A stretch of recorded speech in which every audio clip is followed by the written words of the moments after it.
some of my friends who have suffered from migraine, there tends to be, at least in some of them, almost this, it's my burden to bear streak of independence. If we start down this road, I'm always going to be the burden. And I don't think that's true. I think that there truly are close friends and spouses who want to be there and need the person to actually be willing to share what they need.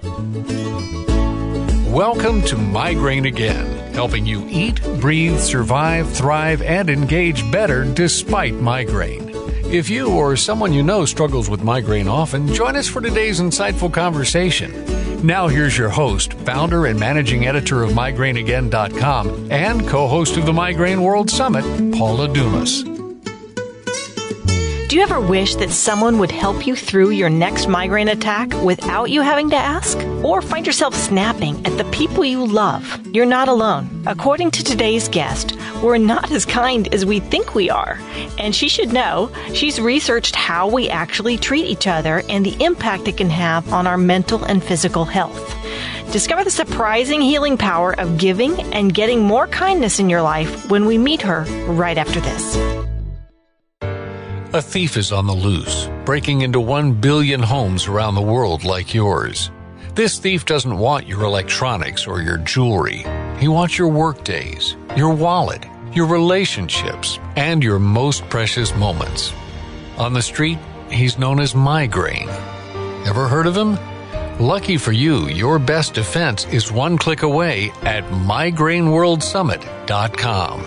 Each year, watch 36 world-leading experts, including top patient advocates and headache specialists from the Mayo Clinic, Harvard, UCLA, and King's College London.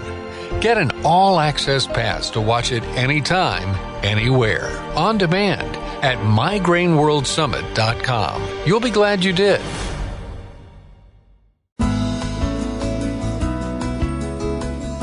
You're listening to Migraine Again. For show notes and resources from this episode, check out our program page on migraineagain.com. And now, once again, here's your host, Paula Dumas. Known as the relationship whisperer, Shaunti Feldhahn helps people thrive in life and relationships through her social research, which she shares as a popular speaker and best-selling author. Her books have sold 2 million copies in 24 languages, and she frequently talks about her groundbreaking discoveries on national television and radio programs. Her newest book, The Kindness Challenge, demonstrates that kindness is the answer to pretty much every life problem, including our health. It's sparking a much-needed movement of kindness around the world. Shaunti, welcome to Migraine Again. It's great to be with you. It is great to have you here. And full disclosure, Shaunti and I have known each other for years. A lot of years. Yeah, a lot of years. So one of the most popular articles on Migraine Again on our website is called 21 Thoughtful Things to Do for People with Migraine. And it's not about random acts of kindness by strangers, but very intentional acts of kindness by people who know someone with migraine and maybe need a little inspiration to be truly thoughtful. So, based on your research, why would you guess that there's so much interest in it? You know, I think honestly, it's because everybody knows this culture has just gotten so unkind. And it's hard. Like, it's a hard culture to live in. I think we've all bemoaned that, right? Mm-hmm. And it's sort of this, there's something I can do. It's just this great feeling to have this sense that I can do this. And it's not a random act of kindness out there for the world, which is great. But this is for somebody I specifically know and care about. Mm-hmm. Yeah, so we're drawn to kindness, and sometimes we need a little help. I think finding our way on practical ways to be kind, because if you haven't walked in someone's shoes, it's hard to know what they really, really want, what they would really, really value. And if you're going to make the gesture, you want it to land and be valued, right? Yes. Yeah. Very much so. And having known very, very close friends who deal with migraine themselves, I've only had one. I feel like God gave me one migraine in my life so that I could sympathize and empathize with my friends. And knowing, I have one friend who would literally, she would have to go to the hospital and be begging them to knock her out because she just couldn't handle it. And I always felt so helpless. Like, what can I do? I love this girl. What can I do to help her? And so there is a great power that comes from feeling like I can help somebody else. But you know what? If you're suffering with migraine, there's also, I think, a great power in having some opportunity to go, okay, I don't like this, but I can take my mind off of it by really focusing on helping other people. That is incredibly true. I have found that on those days when I have what we call in the pain scale, around a 3 or a 4, I don't feel like I can produce anything of value, but I feel like I can do something kind for someone else, like make something for them. And that physically makes me feel better. So it is a good way to cope. And it thrills me to pieces that people love this article, because it seems like in this era of kind of tweet shaming and hate crimes, we all need more kindness in our lives. Well, we all need more kindness, but here's really what I found in the research, because, this was, as you know, all of my stuff is based on these big research projects, right? And in this case, what I realized somewhere along the way is that all of us think we already are kind, and we don't realize we're actually a little deluded, and we really, truly don't know what it looks like or how to develop this so that it becomes a habit. And that is really what I felt like I could bring to the table, is what can you do to develop a habit of kindness in your own life so that it's, first of all, it's healing for you, but also it's truly healing for the culture. It's just we already think we're doing that kind of stuff, and we just don't realize we're not. We need to completely retrain our brains. Mm-hmm. That is true. So your book starts with a quote: "Be kind, for everyone you know is fighting a great battle," which is a wonderful quote. And people with migraine fight an invisible battle every single month, if not every single day, for many. And so why do you think kindness is important to kind of shift the culture? Well, here's really what I found in all of these research studies that I've done over the years. So this study came about because one thing happened. I looked back at all the other studies that I have done over the years, and this is the 8th big nationally representative study I've done. And I realized, my job, I sort of feel like my calling, my job is to help people learn the little things, investigate the little things, dig out the little things that are really going to make a huge difference in helping them thrive in their life and thrive in their relationships. And I realized there is one common thread running through every single one of these studies, because they were all specific to, for example, one of them was to help women understand men or helping, parents understand their kids, for example. But as I looked through them all, I realized the common denominator of whether you thrive in your life and your relationships, it turns out it is far more correlated to how you treat others than how you yourself are being treated. And especially when you're not feeling well, especially when you're in pain, when you're dealing with something that's a chronic condition like migraine, for example, it's so easy to try to focus on, I need my space and I need this to happen. And all of that is completely understandable. Like, you're not being fair to me and you don't know what I have to deal with. And all of those things are completely understandable thoughts. But it turns out that actually what's going to help you thrive is if you flip it and you figure out, how can I be kind? It is astounding what that does in our mental and emotional health. And some studies have actually talked about it changing our medical health. Yeah, I believe it. So let's unpack some of your most surprising findings. Yeah, absolutely. First, you discovered that we're not quite as kind as we think we are. Is that kind of like we're not quite as good as we think we are? Yeah.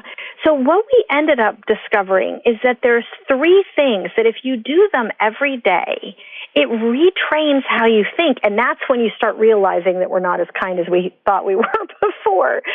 And what we call it is the 30-day kindness challenge. And there's 3 elements to it. And let me explain what those are. You pick somebody that you want a better relationship with.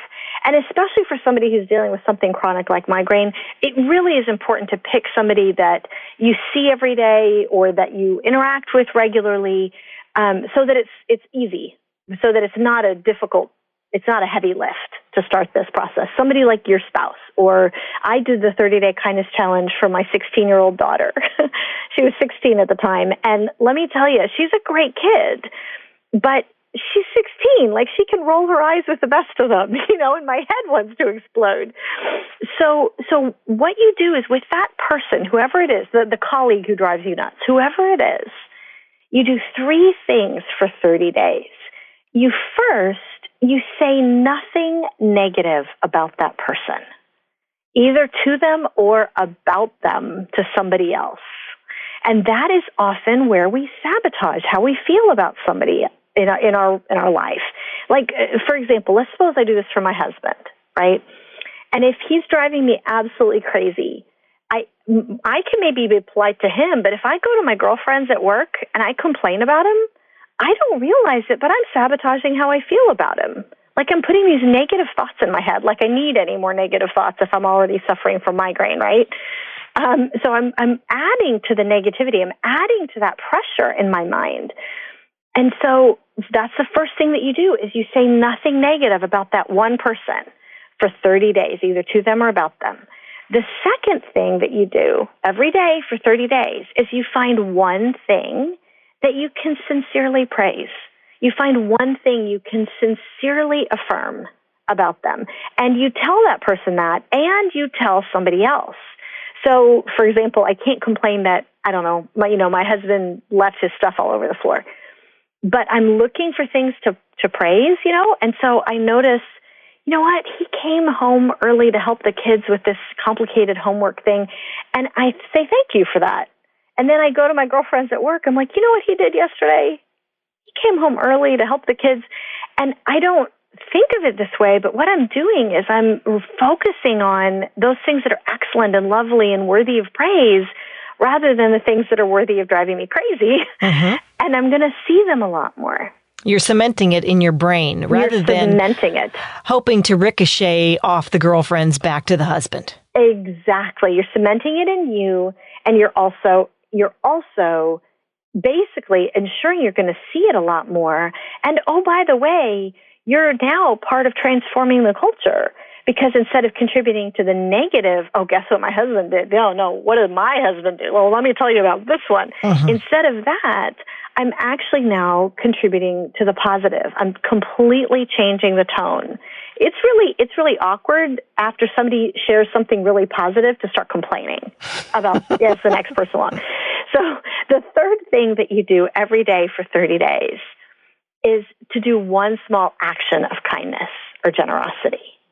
To do one small action that makes a difference. And you may think it's just so little, it's not going to make a difference. But what we found is that these little actions, they do make a difference because they're kind of subconsciously telling the other person you matter. Mm-hmm. And you're telling them that, and, oh, by the way, you're telling yourself that. So it may be something little like, okay, my daughter, right? I did the 30-day kindness challenge for her. And one of the things that's a common dynamic is that I'll be like in front of my computer frantically typing on a deadline. I've got something I have to turn in, and she'll come in and she'll have some funny little YouTube video she wants me to watch for 5 or 6 minutes. And it's really easy for me to go, not now, honey, I have to make this. And then I realized, okay, part of the 30-day kindness challenge, do an action of generosity. It's a simple little action of generosity to take my eyes off the screen for 5 or 6 minutes and watch and laugh at this YouTube video with her. And it's not going to be the end of the world for my deadline, but it speaks volumes to her. Mm-hmm. Tells her that she matters. It tells her that she matters, and it tells myself that she matters. And you know what? When you are dealing with a difficult relationship, and let me tell you, a lot of your listeners probably have experienced that sometimes migraine, that can really cause problems in their relationships, whether it's their migraine or somebody else's, because it's just difficult to deal with chronic illnesses. It just is. And so causing those heartaches and causing those issues that have been sort of raised up over the years, when you have that kind of tension, no matter how much you don't want it, if it's there a bit, something like this goes a long, long way towards, if you do all 3 of those things, it brings so much freedom into the light, into your relationship, so much life. We actually found that if you do those 3 things for 30 days, 89% of relationships improved. Well, I'll take that stat to the bank. Yeah. Yeah, you're absolutely right. I think hurting people tend to hurt others. Yep. And migraine does throw a wrench into many relationships. And sometimes it can lead to divorce for some people. And definitely fights and misunderstandings and all kinds of things. But, one of the symptoms of a migraine attack, especially in the first phase, which is called the prodrome, one of the symptoms can be irritability. Not for everybody, but for a lot of people. We get a little snarky. So how do we effectively apologize, either in word or in deed, when we don't really intend to behave badly? It's just our brains. Oh, gosh. Listen, one of the things that we have seen in all this research over the years, and this is not just with the kindness challenge, right? This is everything, is that in most cases, people love when someone recognizes that someone wasn't themselves, they were having a bad day or having a bad migraine, or they were just starting that process and there was a clinical thing happening. It makes such a difference if they come back to somebody else, come back to their spouse or their child or whatever, and they just have, whether it's a sheepish look on their face and they say, "I'm so sorry," or whether they have some little code that means "I'm sorry." It makes a difference. And I'll give you an example of this. One of the other books, and I know you're aware of this, Paula, but one of the other research studies I did was on the factors that make the happiest marriages. Like, why are the happiest marriages so happy? So I write this book about the secrets of the happiest marriages. And one of the things that we found in there is that one of the common little habits that they don't even know matter is that they share a mutual signal that signals, okay, I was out of line, or there was a problem here, but we're okay. Like this problem, whatever the problem is, it may not be resolved, but we're okay. So a little makeup signal. And I'll give you ours. Okay. Because it's sort of, I kept seeing this in the research. I was doing the focus groups and the interviews, and I'm like, oh my gosh, Jeff and I do this, and we didn't realize that it was so important. But statistically, this is something really important to creating a happy marriage, where if Jeff, this is just his example, if Jeff is the one who's kind of snarky, or if he's the one who's a little irritable, or something's happened with his company, or he's just not feeling well or whatever, and he's kind of snapping, and I'm trying to stay out of his way because of that, about maybe half an hour later, an hour later, whatever it is, sometimes in days past it would be a day later, he would come up to me and he'd kind of like do this mock punch or mock like push. He'd go, "You done being grumpy yet?" it was his way of going, "I can't believe," and he'd say, "I can't believe I was such a jerk. I'm so sorry." Good. And that little signal is something everybody loves. Mm-hmm. Yeah. It says the battle's over. Yes, it's safe to re-enter the room with me. I will not bite your head off. Well, you're listening to Migraine Again, and our guest is relationship expert and kindness researcher Shaunti Feldhahn. We'll have more to share about tapping into kindness and information about how you can take the 30-day kindness challenge when we return right after this.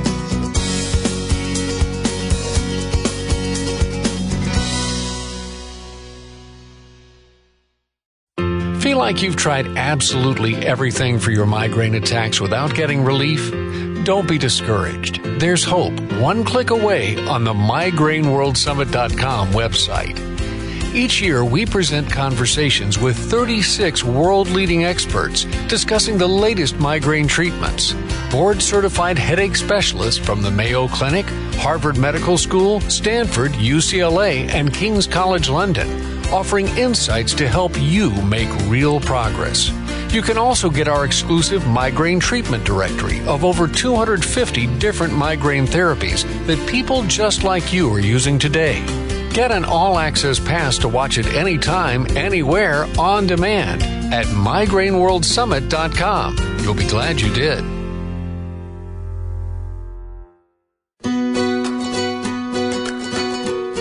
This is Migraine Again, encouraging and empowering you in your battle against migraine because you deserve to feel better. You can hear this conversation again or share it with someone who might like to hear it by going to migraineagain.com. And now, once again, here's Paula. We're back with Shaunti Feldhahn, whose insights about kindness are helping to enrich our relationships and our health. So in the past few years, we've gotten much greater understanding about mental health challenges like depression and anxiety. And many people with migraine also have those disorders.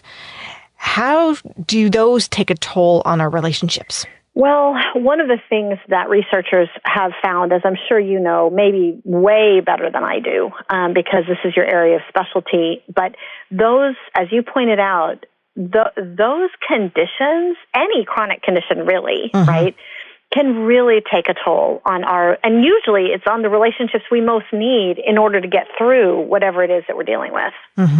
And that process, this is what I'm so excited about the 30-Day Kindness Challenge, because we actually found that in most cases, now this wasn't 100%, right, but in most cases, this provides an intervention to kind of shake things up when you feel helpless, like you've been going down this road and trying the same thing over and over again, like the definition of insanity, right? Like just trying the same thing over and over and expecting a different result and not seeing it, and it can feel pretty hopeless and pretty helpless.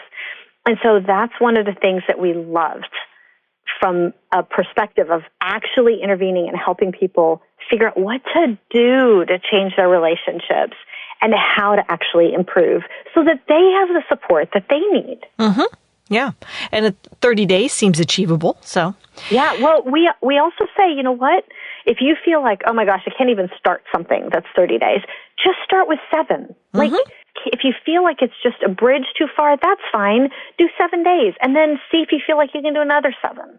What we found in general is that the first 2 or 3 days, you're going to find, oh my goodness, oh my goodness, oh my goodness. Like you're going to be constantly going, wow, I had no idea. Like, wow, I had no idea how often I was negative. I had no idea that I didn't say these words of praise as often as I thought. So the first 2 or 3 days is that, oh my goodness phase. Like your eyes are being opened to these things. The first 2 weeks, basically, you're actually learning a new skill that you didn't know you needed, but you're learning a new skill of actually being kind. Like, what does it really, truly look like? And then the last 2 weeks, you're developing a habit. It becomes so natural that what we found is that most people didn't even notice that they passed the 30-day mark. Like it just had become a lifestyle by then. Many of the best characters in television and film and literature are these people who have very gruff exteriors, and then you're surprised to learn that they have a kind heart inside. Yeah. Right? It's about getting to that kind heart a little bit faster and making it a little bit more obvious to the people around you. Yes. And the specific thing is, though, I think many people realize that they don't know how to get there. Right. And what we found is that most people who have a gruff exterior, who've built a wall, they've built a wall by definition because they feel like they need it, right? Like they feel like they have been hurt and that wall is there to be self-protective. And usually it's counterproductive. Like probably some of your listeners have built their own wall, right? And it can be counterproductive because it doesn't let in the people who can be most healing to us. But when you're talking about looking at another person, let's just say it's your mother-in-law, okay? And she's difficult and she's challenging and you feel like, I'm never going to get through to this woman. And what you try is the 30-Day Kindness Challenge, and you're not saying anything negative about her, to her, or about her, to your spouse, to anybody else. And you're finding things every day you can affirm and you can praise, and you're telling her and you're telling somebody else. And you're doing a little action of kindness or generosity. Like maybe she needs 15 minutes on the phone with you. And you don't really want to give it, but you do it anyway. It's just a little action of generosity. What you're going to find is that it starts changing your mind about her. You're going to find some of your angst and your irritation just kind of melting away.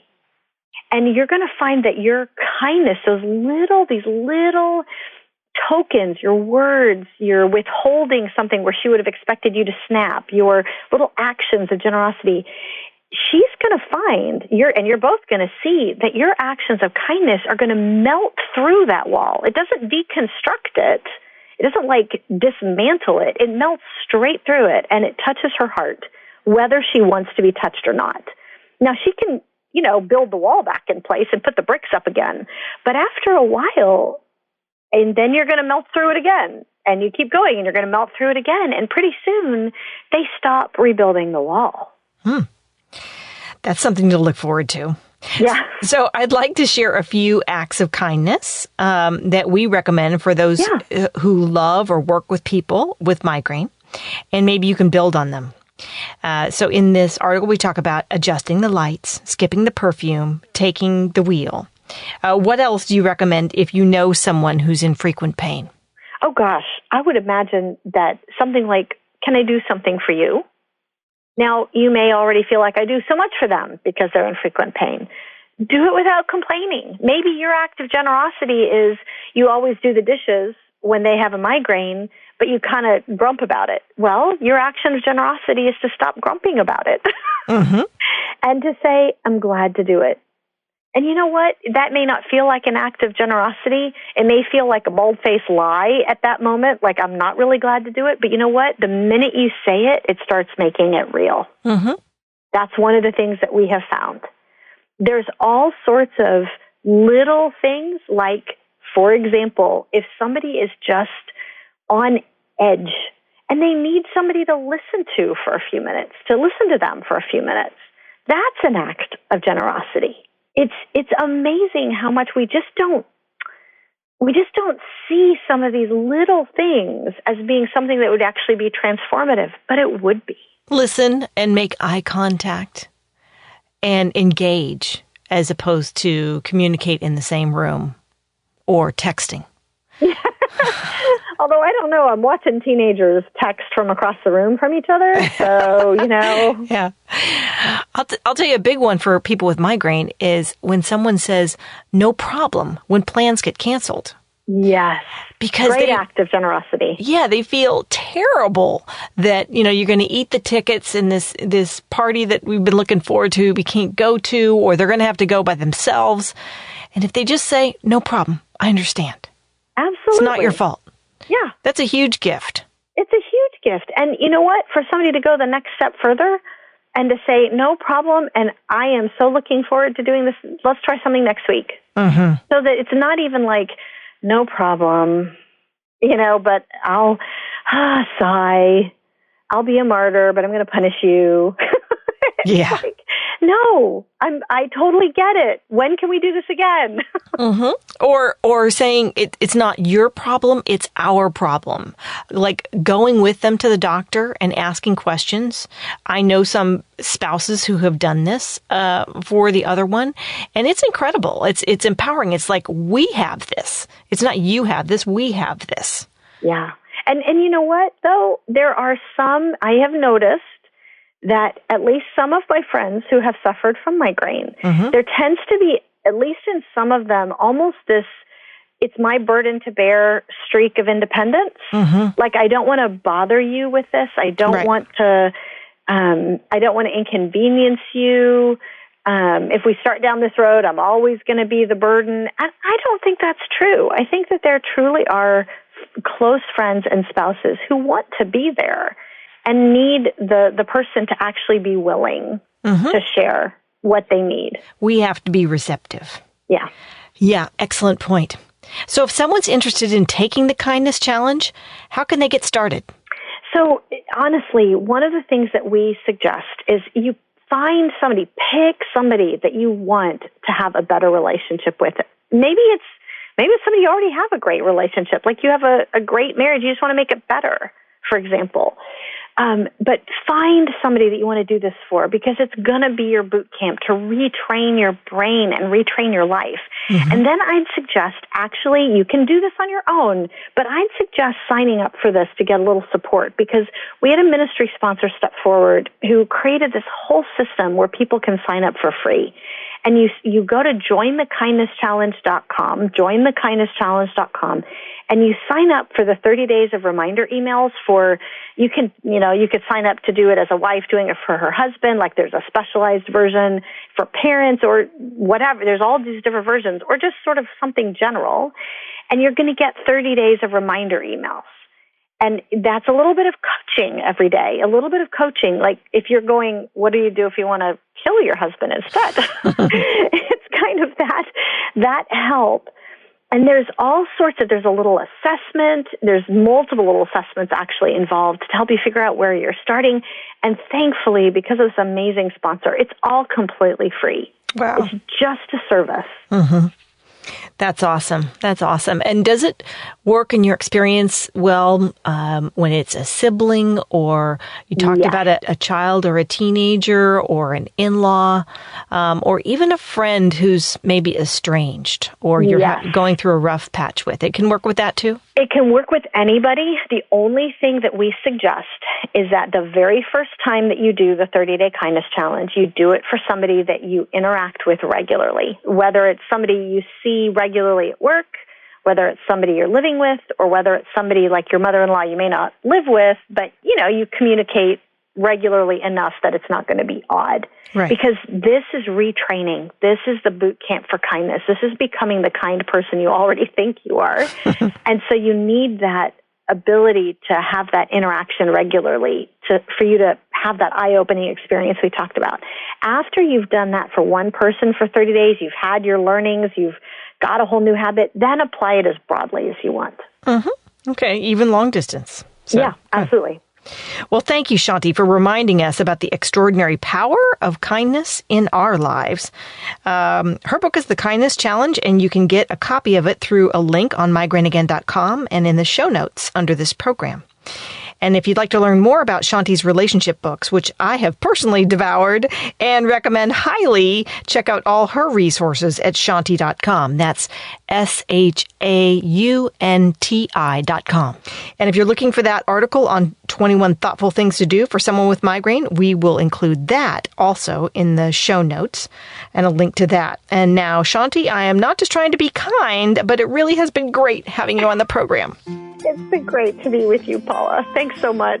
Well, thanks for being here. I feel better already, don't you? And when we come back, we're going to tackle the question of the day about concussion and migraine.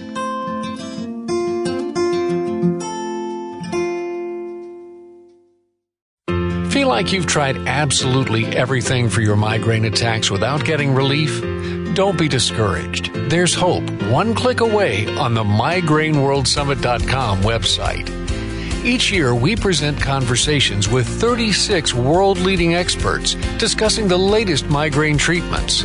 Board-certified headache specialists from the Mayo Clinic, Harvard Medical School, Stanford, UCLA, and King's College London, offering insights to help you make real progress.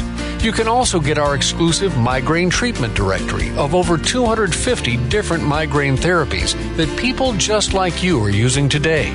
Get an all-access pass to watch it anytime, anywhere, on demand at migraineworldsummit.com. You'll be glad you did. Hey, we'd like to hear about your life with migraine and offer some help and encouragement if we can. If you've got a question about migraine, we'll do our best to answer it and might even include it on one of our upcoming podcasts. If you'd like to submit a question, just go to our website, migraineagain.com/question. Today's listener question comes from Carrie in Oklahoma. Carrie, welcome to the program. How can I help? Hi, Paula. Do you have any recommendations for migraines caused by brain trauma? Mine are worse due to storms and weather changes, but they didn't appear until roughly 2 years after a severe head injury. I have 5 metal plates in my frontal bone, and I've tried many different things, and they all just put me on an emotional roller coaster. I do have concussion syndrome and TBI, which play a big role in my issues. So I just wanted to know if you had any suggestions or thoughts on that. Yeah, just a few. Carrie, I'm so sorry. It sounds like a really rough pain cycle that you are going through. And I can relate because I had a few concussions myself, 2 really bad ones that played a role in my migraine as well. And many people with migraine have had more than their share of concussions and TBIs. And so you're smart to have connected the two. A lot of people ask about weather, and rather than address that in this time, I would encourage you to listen to our program with meteorologist Alexandra Steele for more insights on why weather triggers attacks. So first, I have to give you a disclaimer. I'm not a doctor, and if you ask a medical question, I can't answer it specifically. But what I can do is share with you what the research says and what other people in our community report. But I can't give any personalized medical advice. Only your doctor can do that. So that said, most people underestimate their concussion history. Even if you think you've had 2, 3, or 4, you've probably had double or triple that because of how concussion is now defined. A concussion occurs when the head is hit in some way by a strong force. It can happen a lot in car accidents, falls, stumbles, sports is huge, military service is huge, and concussions are just the most common form of a TBI or traumatic brain injury. It's becoming a really significant issue in the NFL. We talked with Terrell Davis about his concussion history, and he was kind of putting 2 and 2 together there. 1 in 5 combat veterans also have migraine, and that is way above the national average. So you know that there's some link going on. Now, concussions are often a triggering event in somebody who has a genetic predisposition to migraine. And doctors regard migraine as a neurological disease. So it's not necessarily the concussion that's causing the migraine, but rather that triggers the onset of it. And the onset of frequent headaches and depression can also be traced to even a mild TBI. So it's worth doing a good health history. 3 things that you need to know. First of all, you want to get tested promptly and treat it immediately. The most effective way to control concussion-related migraine is to seek medical attention right after any kind of head trauma. And there are medical tests that can positively diagnose even the most minor TBI. You see them doing them, on the sidelines, and paramedics doing these tests. That allows you to get the prompt, proper medical treatment that can control or eliminate the painful symptoms while allowing the brain to heal. And as a mom of a very active son, we went through this recently. He had his 3rd concussion in 2 years from flag football. And I said, I think you're going to be benched now. Sometimes you have to go to that because untreated TBI can lead to memory problems, relationship failures, work issues, personality changes even, PTSD, and continued health issues. It's serious business. Second thing is to watch out for repeated concussions. So the first thing, get tested promptly and treated immediately. Second thing, watch out for repeated concussions. You're more likely to develop further concussions after you've suffered the first one, which is kind of fascinating, as if we're more predisposed. And there are medical tests, as we talk about, to diagnose and get that prompt treatment to eliminate the symptoms. But you really need to watch out for the repeated concussions, which brings us to the 3rd point, which is to prevent. Now, bubble wrap might seem tempting, but it's not necessary. Helmets, really smart move. So a change of sport or career may also be smart if you've had more than 1 concussion, or like my son, you've played too much flag football and need to be benched. What it really comes down to is the life that you want to live after your injury. Once you have recurring migraine episodes in your life, the approach is the same as somebody who hasn't had any concussions at all. The way you manage them is not going to change. You're managing, at that point, the migraine and not the concussion. So I hope that makes it clear for you, and thank you for raising an incredibly important issue. And Paula, regarding the helmets, are you talking about wearing these when you take a bath? When you're, No. Okay. But I do not ride a bike any longer without a helmet. Well, that's smart. And if you're into horseback riding, anything where there is a helmet that goes with it, skateboarding, wear the helmet. Well, it comes back to what you were saying. Protect yourself. Mm-hmm. It may not be bubble wrap, but that's kind of the modern, a little more chic version of bubble wrap. There's got to be a chic version of bubble wrap. Of course. Yeah. So before we go today, I have a personal favor to ask of you. If you'd like to hear more programs like this one, can you just take 30 seconds to review us on iTunes or wherever you get your podcasts? We would really appreciate it. That's all the time we have for today. Thanks for joining us. I'm Paula Dumas, wishing you a pain-free day. Thanks for spending part of your day with us. We hope that you feel encouraged and empowered in your battle against migraine because you deserve better. If you want to suffer less and live more despite migraine, be sure to check out all the great resources on migraineagain.com. Follow us on your favorite social network and subscribe to our free newsletter and this program. If you enjoyed today's episode, tell a friend about it, and be sure and join us again next time on Migraine Again. You'll be glad you did.